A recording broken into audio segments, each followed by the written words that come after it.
has very special meaning, because today we are not merely transferring power from one administration to another or from one party to another, but we are transferring power from Washington, D.C. and giving it back to you, the people.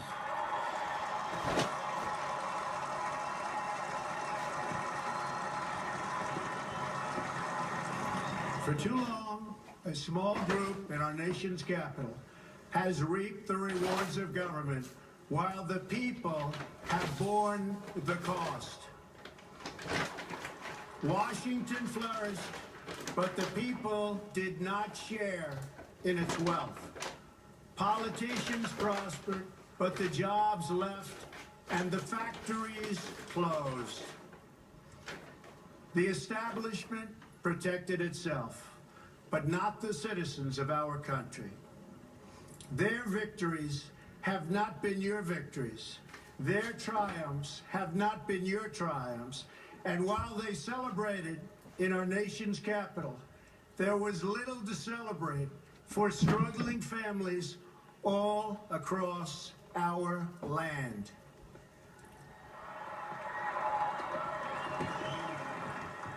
That all changes starting right here and right now, because this moment is your moment. It belongs to you.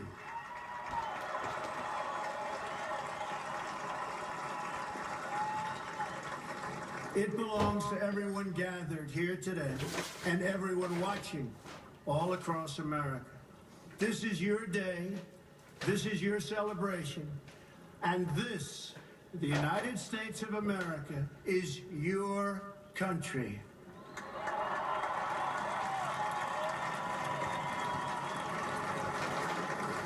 What truly matters is not which party controls our government, but whether our government is controlled by the people. January 20th, 2017 will be remembered as the day the people became the rulers of this nation again.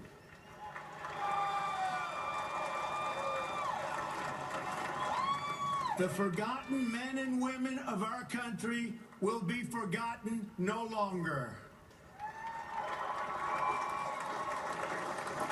Everyone is listening to you now. You came by the tens of millions to become part of a historic movement, the likes of which the world has never seen before. At the center of this movement is a crucial conviction that a nation exists to serve its citizens. Americans want great schools for their children, safe neighborhoods for their families, and good jobs for themselves.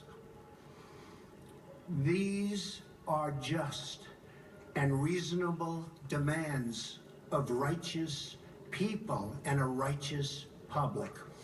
But for too many of our citizens, a different reality exists. Mothers and children trapped in poverty in our inner cities, rusted out factories scattered like tombstones across the landscape of our nation, an education system flush with cash, but which leaves our young and beautiful students deprived of all knowledge. And the crime, and the gangs, and the drugs that have stolen too many lives and robbed our country of so much unrealized potential. This American carnage stops right here and stops right now.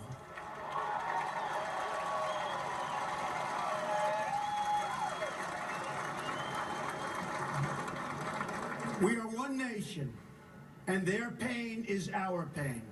Their dreams are our dreams, and their success will be our success. We share one heart, one home, and one glorious destiny. The oath of office I take today is an oath of allegiance to all Americans.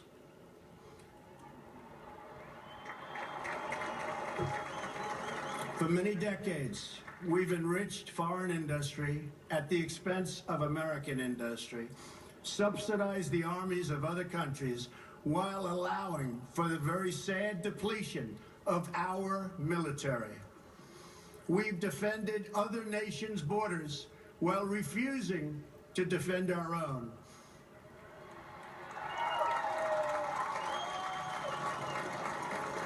And spent trillions and trillions of dollars overseas while America's infrastructure has fallen into disrepair and decay.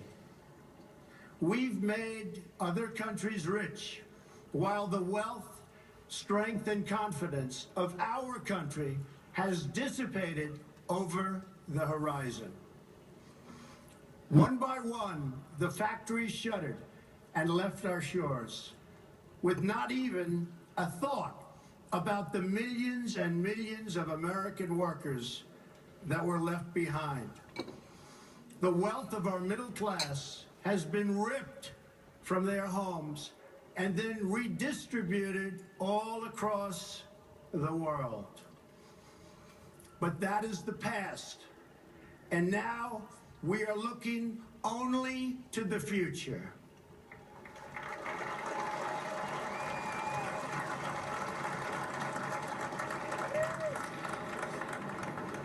We assembled here today are issuing a new decree to be heard in every city, in every foreign capital, and in every hall of power.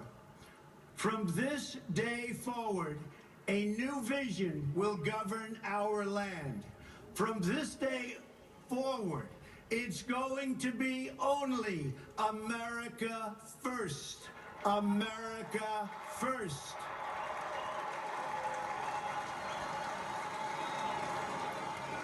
Every decision on trade, on taxes, on immigration, on foreign affairs will be made to benefit American workers and American families. We must protect our borders from the ravages of other countries, making our products, stealing our companies, and destroying our jobs.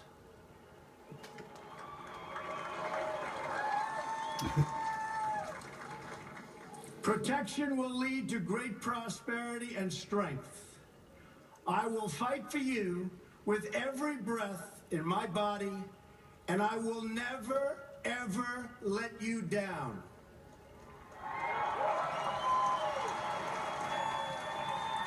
America will start winning again, winning like never before.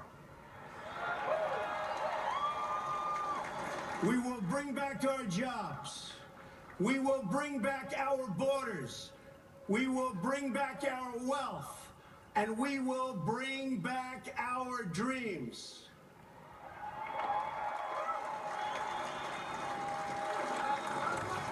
We will build new roads and highways and bridges and airports and tunnels and railways all across our wonderful nation.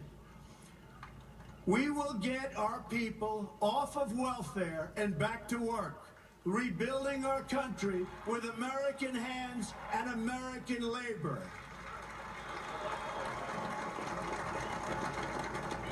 We will follow two simple rules: buy American and hire American.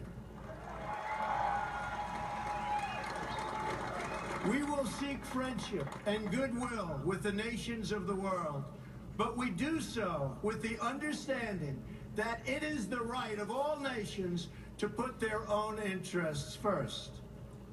We do not seek to impose our way of life on anyone, but rather to let it shine as an example. We will shine for everyone to follow. We will reinforce old alliances and form new ones and unite the civilized world against radical Islamic terrorism, which we will eradicate completely from the face of the earth.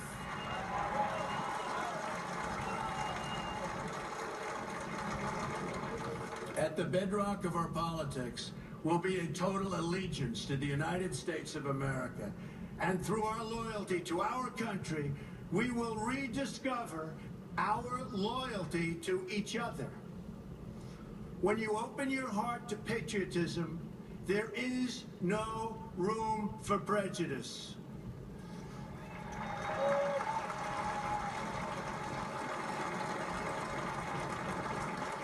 The Bible tells us how good and pleasant it is when God's people live together in unity. We must speak our minds openly, debate our disagreements honestly, but always pursue solidarity. When America is united, America is totally unstoppable.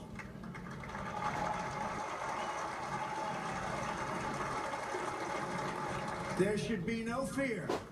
We are protected, and we will always be protected. We will be protected by the great men and women of our military and law enforcement. And most importantly, we will be protected by God.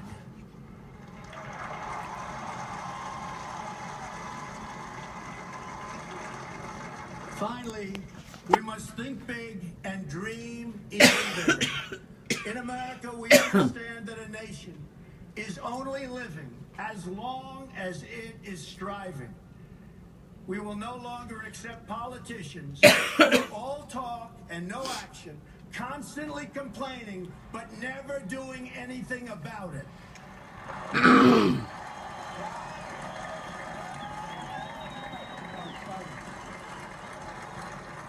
The time for empty talk is over. Now arrives the hour of action.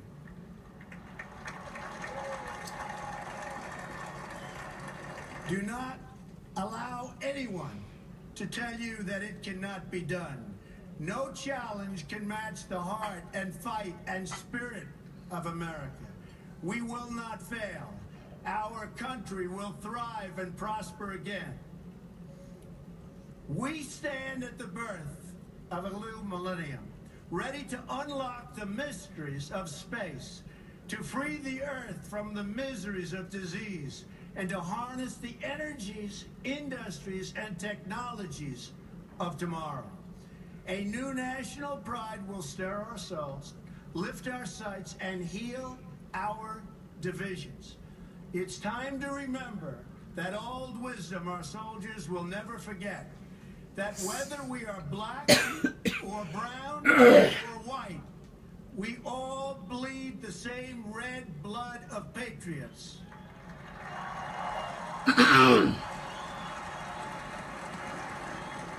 We all enjoy the same glorious freedoms, and we all salute the same great American flag.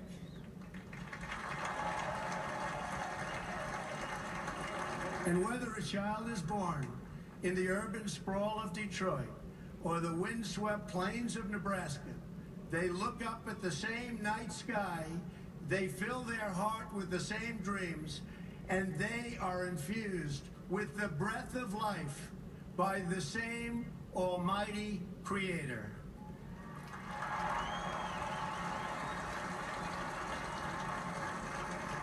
So to all Americans in every city near and far, small and large, from mountain to mountain, from ocean to ocean, hear these words: you will never be ignored again.